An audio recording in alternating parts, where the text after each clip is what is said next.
बंगाल में चुनावी नारों में लाल सलाम से लेकर मां माटी मानुस का सफर तय किया है। इस बार पश्चिम बंगाल में धर्म और जाति के नाम पर चुनाव होता दिखाई दे रहा है। ऐसे में पूजा पाठ और देवी देवताओं के नारों की गूंज है। वोट का सवाल है, इसलिए ओवैसी पर बवाल है और मैं लेकर आया हूं देश का सवाल है। नमस्ते, मैं हूं मनीष अवस्थी, हाजिर हूं आपका अपना पसंदीदा डिबेट शो देश का सवाल लेकर। बंगाल चुनावों में सबसे पहले मुस्लिम फैक्टर को लेकर चर्चा सियासी गलियारों के खुलासे भर रही है। बंगाल की सियासत में अहम पहलू माना जा रहा है मुस्लिम वोटर्स के सामने अब दीदी के साथ भाईजान का भी विकल्प सामने नजर आ रहा है। ओवैसी के दांव के बाद बंगाल की सियासत में भूचाल आ गया है। दीदी एक साथ कई मोर्चे पर घिरी नजर आ रही हैं। पहले भगवा ब्रिगेड और फिर साथ छोड़ते अपने से बेजार ममता दीदी के अब सबसे बड़े किले में सेंध लगती दिखाई दे रही है। मुस्लिम वोट बैंक, जी हां, एक मुश्त दीदी के समर्थन वाला मुस्लिम वोट अब दीदी के हाथों से धीरे धीरे खिसकता दिखाई दे रहा है, जिसको लेकर दीदी सबसे ज्यादा परेशान है। माना जा रहा है कि एआईएमआईएम की बंगाल की सियासत में एंट्री के बाद टीएमसी की मुश्किलें बढ़ना लगभग तय है। लेकिन बंगाल के मुसलमान के दिल में आखिर क्या है? आगामी विधानसभा चुनाव को लेकर मुस्लिम मतदाता अपने भविष्य के लिए किस राजनीतिक पार्टी से आस लगाए हुए हैं? इन सारे अहम सवाल पर विस्तार से चर्चा करेंगे अपने मेहमानों के साथ, लेकिन आप उससे पहले देखिए हमारी ये खास रिपोर्ट। ओवैसी साहब इंकलाब।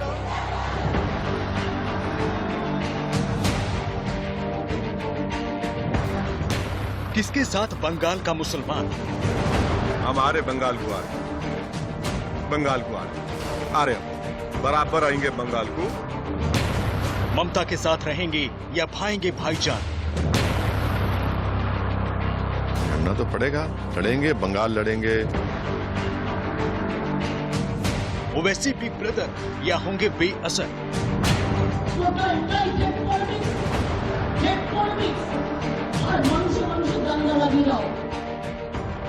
पश्चिम बंगाल में अप्रैल मई में विधानसभा के चुनाव होने जा रहे हैं। चुनाव से पहले ममता दीदी के खिलाफ एक साथ कई मोर्चे खुल गए हैं। चुनौती पाला बदलते नेता नहीं, बल्कि बैटल ऑफ बंगाल में दीदी के खिलाफ चुनौती इससे भी कहीं ज्यादा बड़ी है, और वो है उनका सबसे मजबूत और एक मुश्त मुस्लिम मतदाता। बंगाल चुनाव में एआईएमआईएम की एंट्री के बाद ममता दीदी का ये वोट बैंक खिसकता नजर आ रहा है।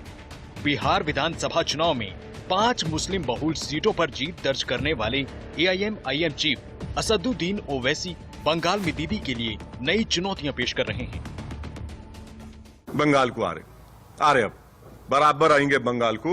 मुर्शिदाबाद भी जाएंगे, मालदा भी जाएंगे, दिनाजपुर जाएंगे, सब जगह जाएंगे। अधीर रंजन चौधरी क्या ठेका लेके बैठे हुए मुसलमानों का? अधीर रंजन चौधरी को बताना चाहिए कि अपनी कॉन्स्टिट्यूंसी में मुसलमान इतने बुरे हाल में क्यों है। बिहार में महागठबंधन को किया फेल, बंगाल में ओवैसी बिगाड़ेंगे दीदी का खेल।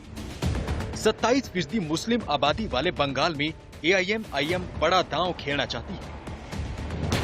दरअसल बंगाल में 294 विधानसभा सीटों में 90 सीटें मुस्लिम बहुल हैं। राज्य में करीब 27% आबादी मुस्लिम है, जबकि 120 सीटों पर मुस्लिम वोट हार जीत का फैसला करता है।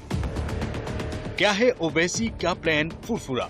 दीदी के खास ओवैसी के साथ। ओवैसी ने अपने मिशन बंगाल की शुरुआत धमाकेदार अंदाज में की, जब उन्होंने बंगाल में मुस्लिम वोट बैंक पर खासी पकड़ रखने वाले मौलाना अब्बास सिद्दीकी से मुलाकात की। जो लोग नहीं जानते बंगाल में अब्बास सिद्दीकी की ताकत को, उन्हें यहाँ हम बता दें, मुस्लिम युवाओं में बेहद पॉपुलर हैं। तेज तर्रार तकरीरों के लिए पहचाने जाते हैं। सोशल मीडिया पर लाखों फॉलोवर हैं और अब ओवैसी के मिशन बंगाल का चेहरा है। टीएमसी के शासन में 2011 और 2016 में 59 मुस्लिम विधायक चुने गए। यही नहीं, 2006 में लेफ्ट फ्रंट के दबदबे के बीच 46 मुस्लिम चुनकर विधानसभा पहुंचे थे। टीएमसी को 2019 के लोकसभा चुनाव में 98 सीटों पर बढ़त मिली थी और उसे करीब 47% वोट मिले थे। ऐसे में ओवैसी इन्हीं सीटों पर वोट बंटवारा कर ममता बनर्जी की राह मुश्किल कर सकते हैं। और ममता बनर्जी की बेचैनी की वजह भी यही है। यही कारण है कि दीदी ने बंगाल में एंट्री के साथ ही ओवैसी पर कूच बिहार की रैली में बीजेपी से पैसा लेने जैसा संगीन आरोप लगाया था। মাইনরিটিসদের ভোট ভাগ করবার জন্য আবার হায়দ্রাবাদের একটা পার্টিকে ধরে এনেছে।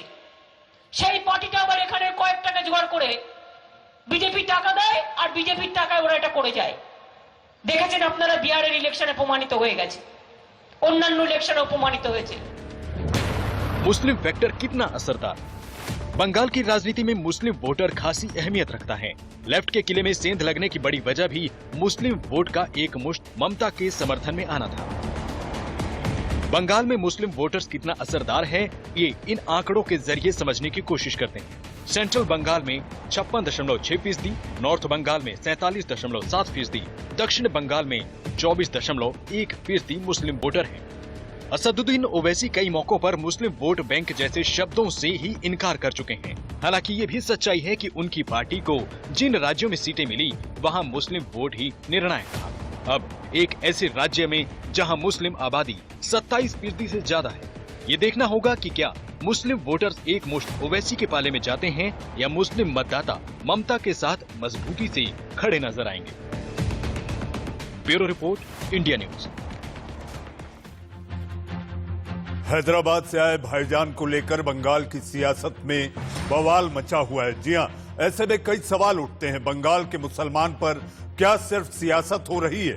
बंगाल के मुसलमान के दिल में आखिर क्या है? दीदी या भाईजान, किसके साथ जाएगा बंगाल का मुसलमान? क्या सिर्फ सियासत से मुसलमानों का भला होगा?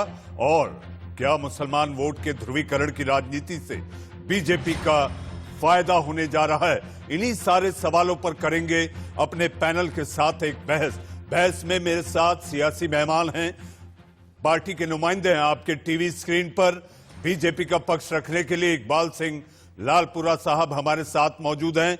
हमारे साथ टीएमसी का पक्ष रखने के लिए टीएमसी समर्थक शोमित घोष हमारे साथ हैं। अजमल खान साहब, जी हां अजमल साहब, आज आप ही से ढेरों सवाल होंगे क्योंकि आप ही को जवाब देना है कि भाईजान हैदराबाद से उठकर बंगाल क्यों गए हैं। यह आप पर आरोप लग रहा है कि आप किसी के कहने पर, किसी के उकसावे पर, और इतना ही नहीं तो यह भी कहा जाता है कि आप लोगों के लिए वो पार्टी पैसा भी देती है। सारे सवाल होंगे आपसे। अजमल साहब, आऊंगा आपके पास। हमारे साथ प्रेम कुमार साहब, आप राजनीतिक विश्लेषक हैं, बंगाल मामले को काफी अच्छे से करीब से जानते हैं और कांग्रेस की पैरवी करते दिखाई देते हैं। और हमारे साथ मानस बनर्जी साहब, आप वरिष्ठ पत्रकार हैं, बंगाल से ताल्लुक रखते हैं और बंगाल की सियासत और पश्चिम बंगाल को आपने काफी करीब से देखा और जाना है। सबसे पहले मैं अजमल खान साहब आपके पास आऊंगा। अल्पसंख्यकों के वोट बांटने भाईजान हैदराबाद से पश्चिम बंगाल पहुंच गए। अजमल साहब,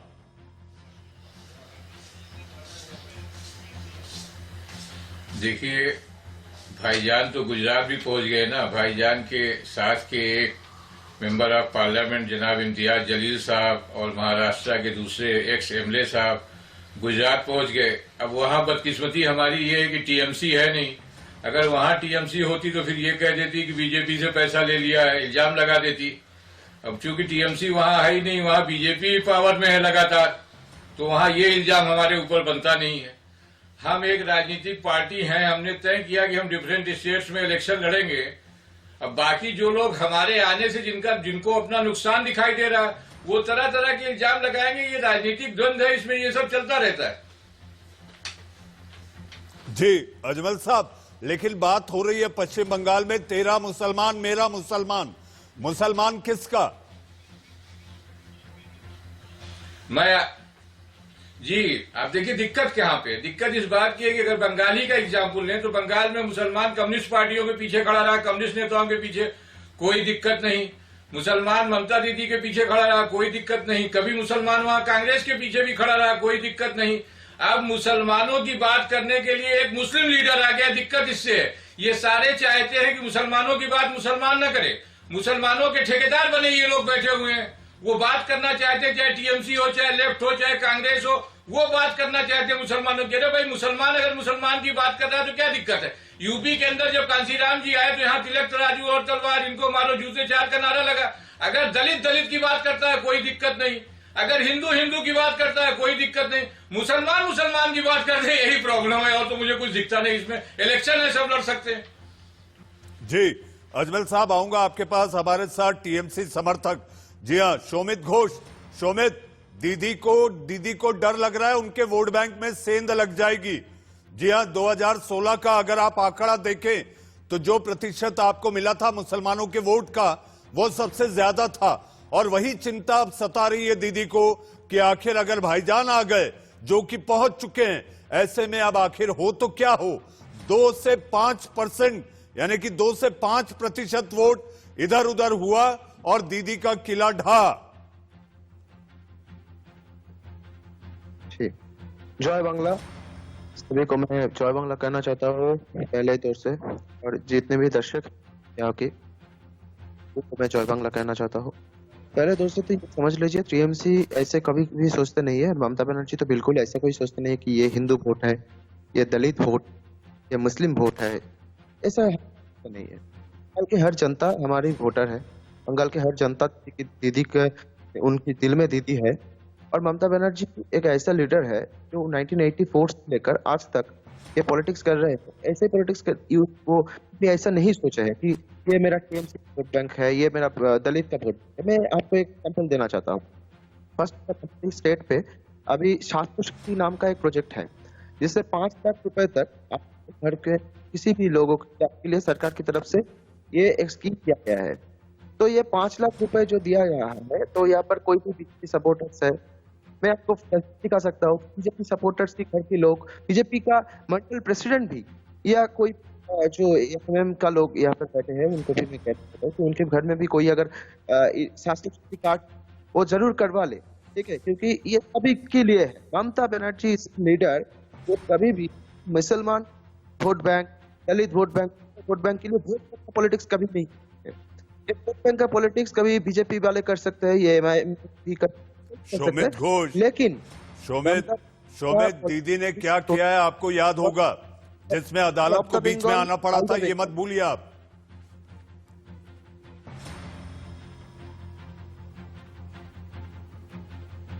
शोमित जी, दीदी अगर सबकी होती तो दीदी ने जो पक्षपात और मुसलमानों के प्रति प्रेम जो दिखावा किया था, जिससे ऐसा लग रहा है कि मुसलमान छिटकता दिखाई दे रहा है भाईजान की एंट्री के बाद, तो आप लोग परेशान हैं? नहीं, बिल्कुल ही परेशान नहीं है, बिल्कुल परेशान नहीं है। कहाँ परेशान है? और पहली बात तो ये मैं कहना चाहता हूँ, दिखावा के मतलब क्या है, पहले आप बताइए, व्हाट इज दिखावा? व्हाट इज दिखावा? ये पहले क्लियर कर देना चाहिए, व्हाट इज दिखावा? कभी भी वाले कोई काम हुआ ही नहीं पर। ममता बनर्जी सभी के लिए काम किया है। पश्चिम बंगाल की 10 करोड़ जनता के लिए वो काम किया है, वो हिंदू हो, मुसलमान हो, ईसाई हो।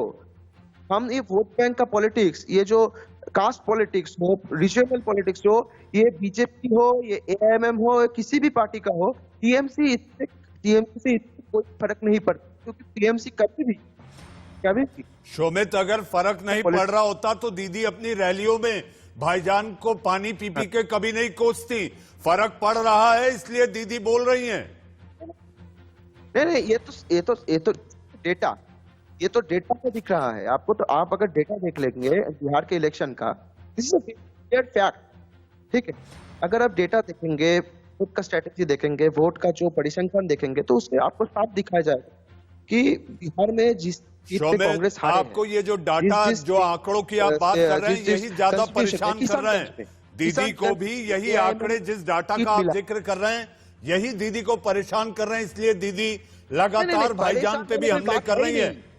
पहले कोई बात है ही नहीं। रीजनल पॉलिटिक्स, जो भी धर्म की नाम पे पॉलिटिक्स कभी भी ममता बनर्जी किया नहीं, और ना तो आगे भी करेंगे। जी हमारे साथ इकबाल सिंह लालपुरा साहब, बीजेपी के प्रवक्ता हैं। इकबाल साहब, अब तो ये क्लियर डिवाइड दिखाई देता है।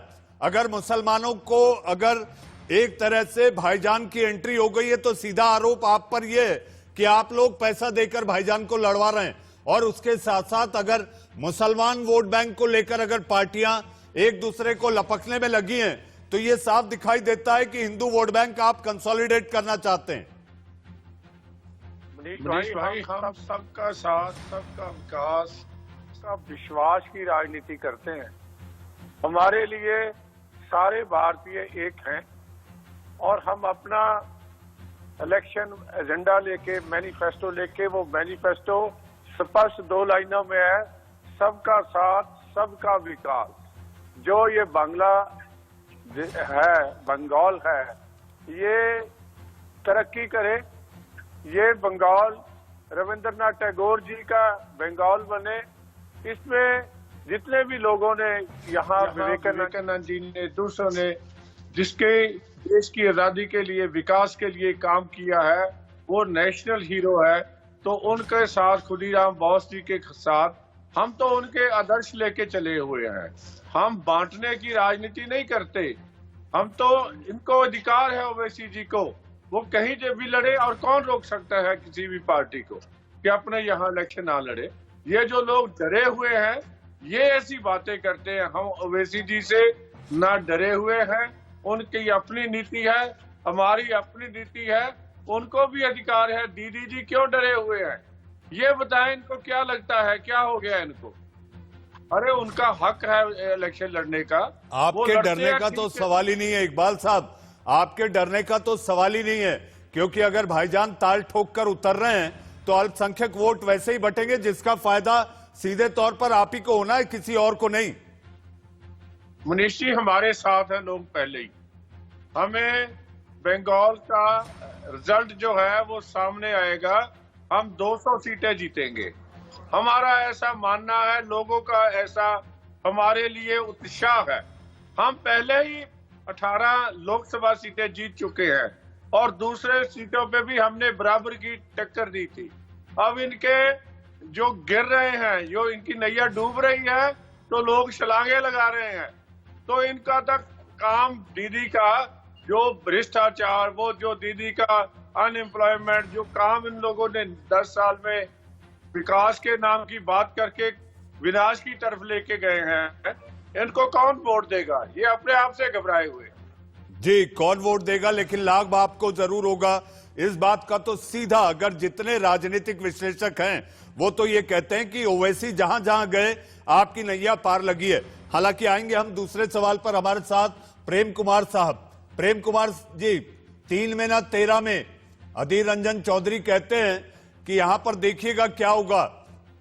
ओवैसी ने क्या कहा आपने सुना होगा, मुसलमानों के ठेकेदार आप नहीं।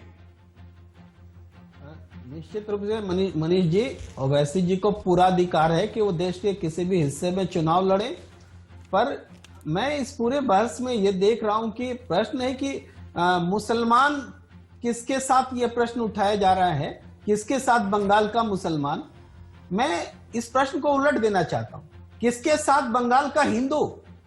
हिंदू अगर 70% से ज्यादा हैं और मुसलमान 30% के करीब हैं, तो ये सवाल केवल मुसलमान के साथ उठा रहे। हैदराबाद से असदुद्दीन ओवैसी पहुंचे हैं, तो गुजरात से अमित शाह भी पहुंचे हैं वहां। तो ये सवाल ही हम क्यों कर रहे हैं कि मुसलमान किन के साथ। इस देश के मुसलमानों ने हर दल को वोट किया है, सबको। इवन भारतीय जनता पार्टी भी दावा करती है कि 3 तलाक का कानून लाने के बाद मुस्लिम महिलाएं उनको वोट दिया करती है। हालांकि बीजेपी मुसलमान उम्मीदवार देने से परहेज करती है। तो ये प्रॉब्लम उन बीजेपी का है कि वो मुस्लिम उम्मीदवार नहीं देते। मुसलमान तो बीजेपी को भी वोट देता है, मुस्लिम महिलाएं देती हैं उनके ही दावे के हिसाब से। तो सवाल है, हम केवल मुसलमानों के वोट के पर क्यों बात कर रहे हैं, हिंदुओं के वोट पे क्यों ही बात कर रहे हैं? और पूरे ये माना जा रहा है, अभी चुनाव बाकी है। प्रेम जी, मैं आपको बताता हूं। प्रेम जी, 1 सेकंड के लिए आपको रोकूंगा। ये इसलिए कहा जा रहा है कि ये जो वोट है, अगर भाईजान वहां पर पहुंच रहे हैं और वहां पर जिस तरह से पीरजादा जो सिद्दीकी हैं उनका उन्होंने हाथ थामा है, ऐसी सूरत में पीरजादा की लोकप्रियता का फायदा भाईजान यानी कि AIMIM को होता दिख रहा है और 2 से 5% का स्विंग दीदी के किले को ढा सकता है। इसलिए ये सवाल और चर्चा है। प्रेम जी, देखिए मनीष जी, जब चुनाव आते हैं तो समीकरण बनते और बिगड़ते हैं और किसी न किसी तरह का गठबंधन भी होता है। अभी लेफ्ट और कांग्रेस का भी गठबंधन होगा तो उसके भी परिणाम पर बात होगी। लेकिन एक जैसे असदुद्दीन ओवैसी जी की पार्टी ने बिहार में अचानक चमत्कार नहीं किया।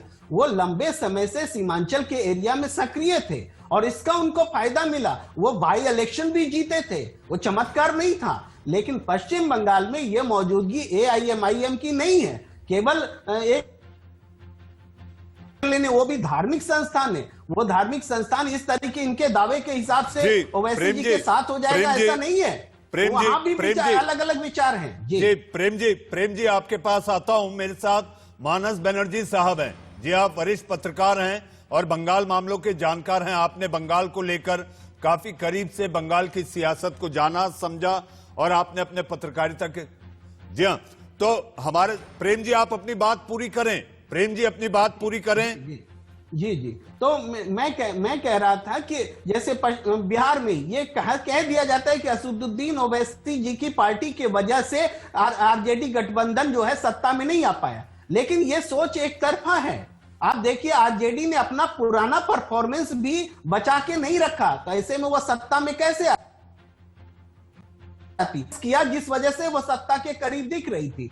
तो ये बोल देना कि ओवैसी ने खेल बिगाड़ दिया, ये भी सही नहीं। ये एक सोच के तहत फैलाया जाता है ताकि इसका फायदा पश्चिम बंगाल में भ्रम पैदा करने के लिए हो कि ओवैसी जी की ताकत इतनी ज्यादा है कि वो पूरे मुसलमान वोट को इधर उधर कर देंगे। मुसलमान वोट या हिंदू वोट ये धर्म के आधार पर वोट नहीं करते हैं। इस देश की जनता हमेशा स्थानीय जरूरतों के हिसाब से वोट करती है। हाँ, कुछ लोग जरूर बरगलाए जाते हैं और बरगलाए जाते हैं, ऐसा होता है, लेकिन पूरे देखा जाए ममता बनर्जी के पास 200 से ज्यादा सीटें हैं। जनाब अजमल साहब, प्रेम कुमार जी कह रहे हैं आप लोग बरगलाई हुई ब्रिगेड हैं।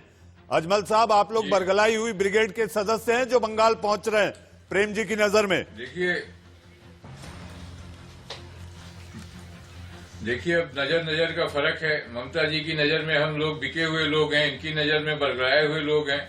मेरा तो ये कहना है, मैंने पहले भी कहा कि जब हम अपनी बात ना करें, सच्चर कमेटी की रिपोर्ट में ये कहा गया कि बंगाल का भी मुसलमान जो है वो दलितों से बदतर है शैक्षिक मामले में, इकोनॉमिकली, सर्विस के मामले में। अगर हम अपनी बात कर रहे हैं तो दिक्कत है। हमने तो कोई ऐसी बात नहीं कही ना, हमने कभी नहीं कहा कि हम खाली मुसलमानों का वोट लेंगे। हमारे काम की परफॉर्मेंस देखनी तो बहुत छोटी छोटी परफॉर्मेंस है। थोड़ी सी परफॉर्मेंस हमारी हैदराबाद में है, एक थोड़ी सी परफॉर्मेंस औरंगाबाद में अभी साल 1.5 साल से। हम वहाँ इलेक्शन लड़ने जा रहे हैं, हमें मौका मिलेगा, हम परफॉर्म करेंगे।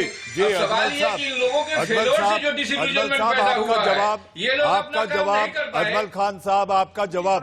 प्रेम जी मनचाहा बोलने के लिए अनचाहा सुनने की ताकत भी होनी चाहिए।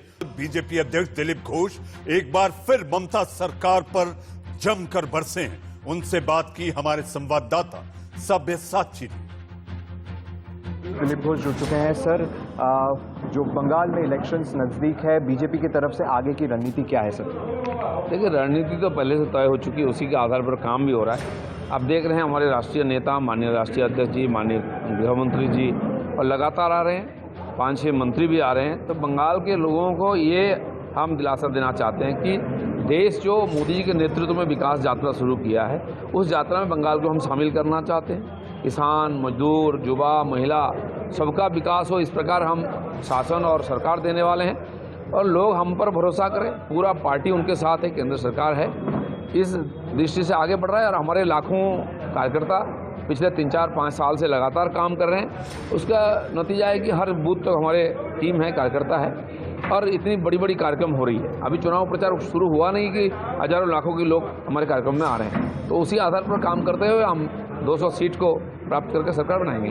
सर, आज बंगाल के मुख्यमंत्री ममता बनर्जी ने कहा है चिट्ठी में कि 16 तारीख से वो वैक्सीन फ्री करेंगे। इस पे आपकी प्रतिक्रिया क्या है सर?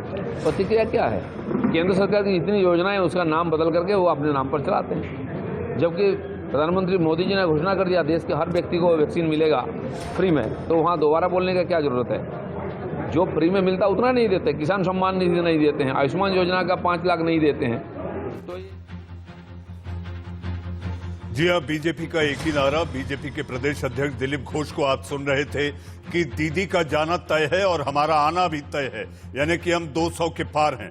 लगातार ये बीजेपी आखिर किस बूते कह रही है टीएमसी हमेशा कहती है कि जी हां, हमारे बागी लोगों के बदौलत बीजेपी चुनाव लड़ना चाहती है, लेकिन जिस तरह से दिलीप घोष ने कहा कि हमारा काडर, हमारा कार्यकर्ता, हमारा बूथ वर्कर जगह जगह मौजूद है और यही हमारी ताकत है।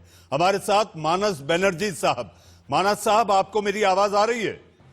अरे जी मानस साहब, आपका स्वागत है। इस समय आपसे हम पूछना चाहेंगे कि मुसलमानों को लेकर, जी हाँ, पश्चिम बंगाल की सियासत में ओवैसी की एंट्री के बाद एक नए समीकरण बनते दिख रहे हैं। जी हाँ, कुछ लोग कह रहे हैं ओवैसी वोट कटवा हैं, लेकिन यह भी कहा जा सकता है, आप तो राजनीतिक विश्लेषक के तौर पर हैं, आप वरिष्ठ पत्रकार हैं, आपको नहीं लगता कि यह गेम चेंजर भी साबित हो सकता है? बिल्कुल बिल्कुल। देखिए, ओबीसी बिहार में 5 सीटों जीतने के बाद ओबीसी ने बंगाल में आ गया चुनाव लड़ने के लिए ऐलान किया। अभी क्या हुआ, ओबीसी आने पर वो कट्टरवादी मुसलमान है, उनका जो पार्टी है मीम, वो है पार्टी का नाम ऑल इंडिया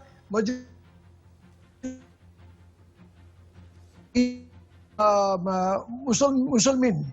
तो ये जो है मीम है, मीम आने के बाद क्या कट्टरवादी मुसलमान जो है ये इकट्ठा हो रहा था। ये जो अबू सिद्दीकी को लेके अभी बंगाल में देखिए मुस्लिम परसेंटेज जो जनता जो है 34% के आसपास है, 34% के आसपास है। अब ये 34% ममता पहले तो था कांग्रेस का, बाद में आ गया सीपीएम के पास। अभी ममता जी सत्ता आने के बाद ये सारे मान लीजिए 90% ममता जी के साथ ही है। लेकिन अभी ओबीसी आने के बाद क्या हुआ, एक कट्टरवादी मुस्लिम जो है वो इकट्ठा हो रहा है, ओबीसी का साथ दे रहा है। इसमें से आशंका जता है जे ममता का मुस्लिम वोट काट जाएगा, बीजेपी का फायदा होगा। और 40 सीट में लड़ने के चुनाव की ऐलान किया। 40 सीट ममता का कम हो जाए, ये तो बहुत बड़ी बात है, ममता के लिए बहुत बड़ा एक चुनौती है। लेकिन और एक बात भी है, आज एक नया चुनौती आ गया ओबीसी के लिए। अभी ओबीसी का पार्टी का मीम का जो कार्याध्यक्ष जो है, वो कार्यवाही अध्यक्ष जो है, वो एसके अब्दुल पूरा दल पूरा लेके अपना टीम साथी लेकर वो पूरा के पूरा ज्वाइन कर लिया ममता बनर्जी का टीएमसी पार्टी में शामिल हो गया। वो कह रहा है अभी हम इसे शामिल इसलिए हुआ, ये वोट बीजेपी का फायदा उठाने वाले आ रहा है, हमारे लिए इसमें कोई सुविधा नहीं होगा मुसलमानों के लिए, इसीलिए हम नहीं चाहते विद्वेष का वातावरण तैयार हो जाए, शांति का वातावरण रहे, इसीलिए हम चला है। तो ये एक बहुत जी मानस साहब आने के बाद जी मानस साहब अजमल खान साहब हमारे साथ हैं। अजमल साहब, आपको मेरी आवाज आ रही है? तो मेरा सवाल आपसे है अजमल साहब, तेरा मुसलमान मेरा मुसलमान, आखिर मुसलमानों का पैगंबर कौन?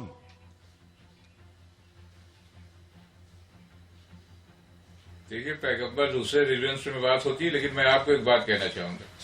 बात यह है कि आपने 2019 का पार्लियामेंट्री इलेक्शन देखा, हम 3 सीट पर लड़े थे, कुल 2 जीते 1 हार गए।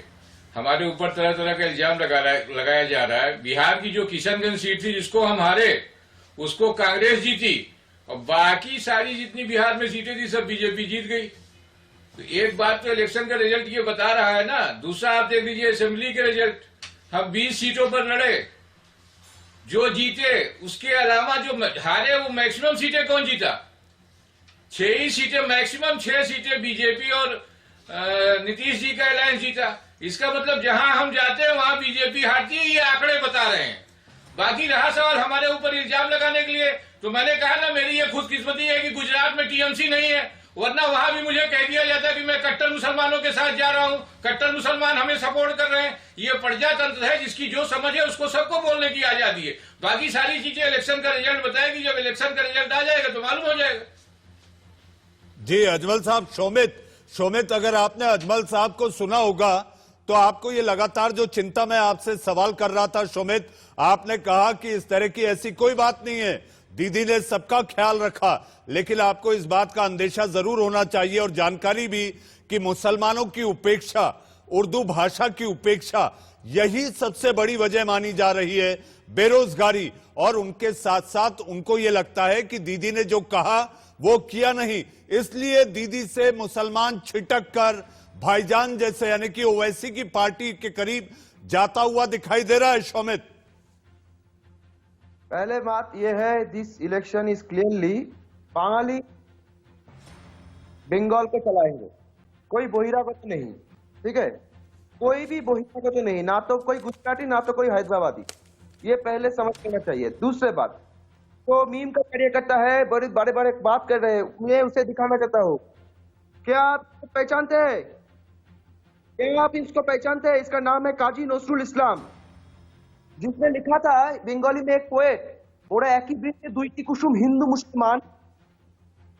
ये सुना है उसने? This is culture of Bengal. You have first what is culture of Bengal, you have to know first what is the Bengal, कृष्टि संस्कृति। यहाँ का जो मुसलमान भी है ना, वो भी पढ़ा लिखा हुआ है। कोई हैदराबाद बाहर से आएगा और आके कहेंगे कि हम तो मुसलमान की पैगंबर में, तुम हमको वोट दो, ऐसा नहीं होता है। What he has done for the of this people, not only for the Muslims, she has done a great job for every citizen of Bengal. I am telling you again, और this is a very shameful thing that आज 2021 में खड़ा होकर आज भी हमें ये धर्म की पॉलिटिक्स के बारे में डिबेट करना पड़ रहा है। This is very shameful things. Ashamed for that. BJP हो या AIMM हो, जो भी पार्टी हो, they should be ashamed for that कि हम आज भी रिलीजन बारे में, धर्म के नाम पे पॉलिटिक्स कर रहे हैं। मैं फिर से कह रहा हूँ, शोमित दीदी करे तो सब जायज है। शोमित दीदी करे तो सब जायज है, दीदी तुष्टिकरण करे, नीतियों का ऐलान करे, दीदी पक्षपात करे, सब जायज है, लेकिन दूसरा करे तो वो नाजायज है। हमारे साथ प्रेम कुमार जी हैं। प्रेम कुमार जी, जिस तरह से बीजेपी का भी एक अभियान चल रहा है कि शरणार्थियों के साथ, हिंदू शरणार्थियों के बीच जाकर साप्ताहिक पूजा पाठ, जी हाँ, पूजा पाठ आपकी पार्टी यानी आप जिस पार्टी की भूमिका और उसकी पैरवी करते हैं, कल हमने दिल्ली में भी देखा कि किस तरह से हनुमान चालीसा का पाठ हुआ। तो अब देवी देवता ही बचे हैं सियासत में। अगर सियासी आपको नैया पार, बेड़ा पार कराना है तो देवी देवताओं को बीच में ले आओ। अब बिल्कुल ये चिंताजनक बात है मनीष जी के चुनाव में मुद्दों के आधार पर न होकर के प्रतीक के आधार पर आस्था, पूजा, धर्म, जाति के मुद्दे सामने आए, चिंताजनक बात है। लेकिन किसी पार्टी का यही एजेंडा होता है, इसी से उसकी पहचान होती है। हिंदू हिंदू बोल करके कोई वोट मांगता है, कोई मुसलमान मुसलमान करके वोट मांगता है, तो इसी चीज को तो रोकना है, इसी चीज को तो जनता रोकना चाहती है। अभी थोड़ी देर पहले AIM के प्रतिनिधि बोल रहे थे कि जैसे बिहार का उदाहरण दे रहे थे कि किशनगंज में कांग्रेस जीती, इसके बावजूद कि AIMIM थी, कांग्रेस के सामने AIMIM को वहां के मुसलमानों ने इसलिए वोट नहीं दे दिया कि असदुद्दीन ओवैसी केवल मुसलमानों के लिए बोलते हैं तो उनको जिता दीजिए, नहीं जीत पाए। उनकी जीत जो सीमांचल में हुई, मैंने पहले भी कहा, सीमांचल में लंबे समय से वो काम कर रहे थे, काम के आधार पर जनता ने उनको वोट के आधार पर नहीं दिया। इसी तरीके से पश्चिम बंगाल में अगर ओवैसी साहब आए हैं तो अभी तुरंत आए और उनको जनता हाथों हाथ ले लेगी ऐसा नहीं है, उनको काम करके दिखाना पड़ेगा, तब जाकर के जनता, धार्मिक आधार पर जनता वोट करने वाली नहीं है। दूसरी बात यह है, एक और इसी से जुड़ी हुई बात, मान लीजिए गोरखा जन मुक्ति मोर्चा पहले भारतीय जनता पार्टी के साथ थी, आज जी हाँ, TMC प्रेम के कुमार साथ जी, चली गई। प्रेम कुमार जी, जहां तक आपने बात की कि सीमांचल पे जाकर, सीमांचल में जो ओवैसी की पार्टी ने काम किया है, AIMIM ने काफी समय से कर रहे थे, और वहां पर उनको वो नजारा भी देखने मिला जब उनके खाते में सीटें आई। अजमल खान साहब, आपके खाते में जो सीटें आ रही हैं वो चिंता की वजह बढ़ रही है। और जहां तक न केवल आपने महाराष्ट्र लड़ा, बिहार लड़ा, अब बंगाल लड़ेंगे और इसके बाद यूपी भी लड़ेंगे, तो ऑल इंडिया जो आपकी पार्टी के नाम के आगे लगता है, हैदराबाद से निकलकर आप उसको सही साबित करने में लगे हुए।